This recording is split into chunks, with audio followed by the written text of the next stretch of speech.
Hey everyone, I'm out here on a very pretty evening. Really turned out to be a gorgeous day. We've had some wild weather around here, all the smoky skies from the fires and tornadoes and all that good stuff. Still got some debris here on the path, but I'm here with the Velotric Thunder 1. Oh, wait a minute, it's not the Thunder 1 anymore. This is the T1 ST. It used to be called the Thunder 1 ST. At least when I bought it, that's what it was called. And this is a bike from a fairly new company. Velotric has a couple other models. I think the Discovery and the Nomad, I think is the other one. But this is they're marketing it as an athletic e-bike or a fitness e-bike, I think they're calling it. And that's the same reason why I bought it. That's exactly why I bought it. I wanted a lightweight e-bike with kind of a minimal assistance, just enough to help me on the hills, kind of take the edge off a little bit, but still allow me to get a good workout. And it's definitely been able to do that for me. I'm really impressed with it that way. You can see it has really good frame geometry, just very much like just a regular bicycle. We got the standard size tires here. These are 40 millimeter, and this will accommodate wider than that, up to about, I think, a good 50 millimeters. I've seen people kind of turn this into like a little gravel bike, and I'm kind of going a different direction with it. You can see I've switched out the handlebars here. It does come with mountain bike style handlebars, but I put some trekking bars on it. And never mind the janky Scotch tape here. That's all I had at home. But these are called trekking bars, also butterfly bars, they're called that. And I switched them out because I have kind of a banged up shoulder. I have a torn rotator, so I needed something that would give me a little bit more upright riding position. And really, well, I've kind of fallen in love with these bars. Actually, I had them in my garage for a couple years. I was going to put them on a different bicycle, and I never did. So I thought I'd try them on here, and they've been working fantastic. It's great if you have any kind of shoulder issues or arthritis. Really going to alleviate a lot of that. Something you need to be kind of aware of if you do want to change the handlebars on this bike. There is really short cabling on it. All the cabling on this is internal, which is nice so it doesn't get snagged and stuff, but they do give you pretty short cables up here. So if you want to get like a really tall handlebar, you're probably not going to be able to do that. I was first thinking maybe like a Jones bar on here. Definitely not enough cables for that. But it works great with this. And I just trying different positions here for where they put the brake levers. Love the customization on this. And that's the whole thing. One of the things I really love about this bike is that it's just so easily customizable. You can just kind of turn it into whatever you want to turn it into because it's just so much just like a regular bicycle. Okay, I just kind of moved to a shaded spot here. This is one of my favorite spots here along the creek. Really peaceful. But anyway, back to the, what is now, it's the T1 ST. It's going to take me a while to remember that, because you can see here it still says Thunder ST, of course. But anyway, onto the bike here. This is a kind of a stealthy e-bike, lightweight, 36 pounds. The battery is here in the down tube, and it's not easily removable. It can be removed. There is a little panel down here, plastic panel you take off. And Velotric has on their website instructions on how you can remove the battery and replace it when it needs to be replaced. But this is something that you're going to have to charge. You're just plugging it in here to the charging port. You're not going to be able to take the battery out. And that can be kind of a deal breaker for some people. For me, I'm just charging this in my garage, or sometimes I take it inside the house. But it does kind of give you that stealthy look, and nobody can steal it. You know, it can't just be ripped off the bike. It does have an integrated front light, and it had a rear light, but it wasn't integrated. It was just a clipped-on one, and mine fell off. I wondered what that sound was the other day. Well, I was going to plan on replacing it anyway. I wanted to get something that was rechargeable and just a little bit brighter. That was kind of a little bit of a cheap part. Another cheap part are these the pedals, just kind of plastic. I'll be replacing those.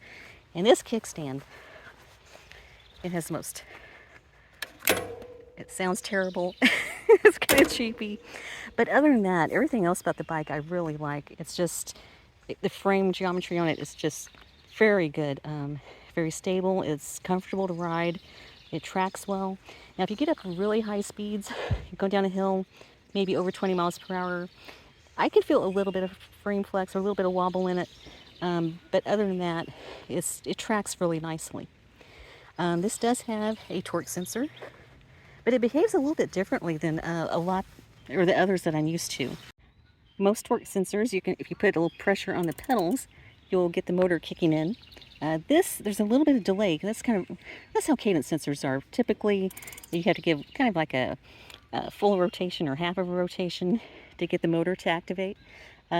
With a torque sensor, it's just more the pressure you put on the pedals. And with this, we begin pedaling, and the motor doesn't kick in instantly. It kind of kicks in, well, it kicks in a little bit, and then there's a little surge, and then it kind of evens out after that. And that takes a little while getting used to. Somebody kind of joked on Facebook, the Velotric owners page, that the ST stands for surge time. And that's kind of true. There's a little bit of a surge to this. It's not a deal breaker, and I don't think it's dangerous or anything, but it's something that you have to get used to with the bike. And you have to remember this is a budget-friendly e-bike, and relatively speaking, so I can live with it, but I would like to see that improved in the future. That's probably my biggest complaint of the bike. And this does have an 8-speed Shimano Altus derailleur, and it's actually pretty good. I mean, I do like the gear ratio of it. I think that's always one of the trickiest things to do with an e-bike, is to get the gear ratio right with the pedal assist levels, having that make any kind of sense. I think they did a pretty good job with that, and that's something I'm really picky about. Something I really love is just how quiet this motor is. It's only 350 watts, and I think like 40 newton meters of torque, if I remember right. So it's not going to give you tons of assistance, but it is going to give you enough to help you up the hills and just kind of take the edge off when you're just out riding, just let you ride farther. And that's exactly what I was wanting. We do have some mounting points here. You got different, I think there's 2 different spots for your bottle cages. And up here on the handlebar, the stem here, there's a little adapter that you can put your phone, or I think it's also compatible with Garmin as well. Not with Wahoo though, unfortunately, that's what I have. And then we got some mounting points on the front fork here, and I think these are for the front fenders that you can buy for the bike. I don't know, I've been trying to find some kind of lightweight front racks for it. So far I've been kind of out of luck. But you saw there it also has a through axle, which I really like. I like that a lot better than quick release. They're really easy to remove, and they're just safer. They're just stronger. There's that kickstand that's a little janky, I think, and the hydraulic brakes on it are really pretty good. Definitely, not gonna have much maintenance with those. I think mine, I might change the brake pads on them. It doesn't quite grip it quite as well as what I would like. It definitely stops the bike, it's fine, but I'd like a little bit more grip to it. It might just be the brake pads. And there's some mounting points in the back, of course, for a rear fender and a rear rack. Really good paint on this. I've been putting it in the back of my car, and it hasn't been getting scratched at all. And that's really nice, because a lot of bikes I've had, I mean, practically you just rub your fingernail across it and it scratches it. So this has been really good. And here you're looking at the different pedal assist levels, and there are 5 of them. And you can change the pedal assist levels from the buttons on the handlebars, or from the button on the frame. Although obviously it's a lot easier to use the one on the handlebars. For me, I've been just using pretty much just the 2 lowest pedal assist levels. That's usually good enough for me. I don't think I've hardly ever used the highest level one, maybe just to try it out to see what it does. But generally, just the lower levels are really pretty much all you're going to need. Especially with, I think the type of riders that are going to be riding this bike. It's going to be people who like pedaling a bike, so you're going to want some exercise anyway. But it does go up to 20 miles per hour. It can be unlocked up to 25 miles per hour, but if you do that, then you're going to be voiding the warranty, so I wouldn't recommend doing that. It does have pretty good torque to it. It takes me up the hills, but it does give you a workout, and I took it on a trail the other day, and after riding it, I felt like I just got out of the gym or something, in a good way, in the best way. It felt terrific. I mean, like I had a terrific workout, and I really haven't experienced that on any other e-bike. Here we are looking at the chain there. I haven't had any issues with it falling off or anything. Really haven't had any issues at all with the bike. It just straight out of the box, it's been good. The assembly was easy. Nothing wrong with the wheels or the brakes. Shifting's been smooth. I just haven't really had to do anything to it other than just ride it, which has been awesome. So it's not a perfect bike, but it is, I think, great for the price, and it's doing what I want it to do. I've been taking on quite a few different trails, and that's just the best thing about it for me. Just kind of being able to take it places and without breaking my back or having to put the car rack on the car. As far as range goes, I'm probably getting about 25 miles out of it. And that's with some hills. I have some pretty decent hills that I've been taking it on.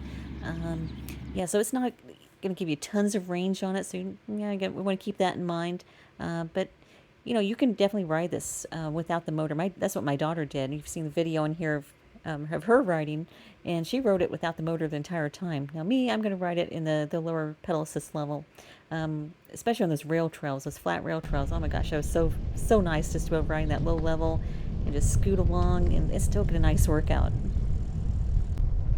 So as far as upgrades in the future, I am going to get some new pedals for it. Maybe try to find a better kickstand, one that doesn't kind of bounces around as much. This one really makes some rattling noises when you're riding. I might just take it off, honestly, but I probably really don't even need the kickstand, and that would reduce the weight even a little bit more. Other than that, maybe just a lightweight rack for the rear, just so I can take it on some trails. I'd like to find one that I can remove, so when I put it in the car, I won't be, getting it bent out of shape and everything. But anyway, this bike has been fun on the trails, fun taking places, and I'm happy with it. I really don't have any complaints. I would like to see that torque sensor, on takeoffs just be smoother in the future, and hopefully, Velotric will kind of work on that in the future. And I am glad that the bike has helped me get more fit, because the next bike I'm reviewing doesn't have a motor. Yeah, I'm going to have to use all my own power. This is a bike from REI, which I've been really enjoying. And I think I'm going to compare these two bikes against each other, because I think that would be kind of an interesting comparison. Because both these bikes are good pedaling bikes. So thanks for watching.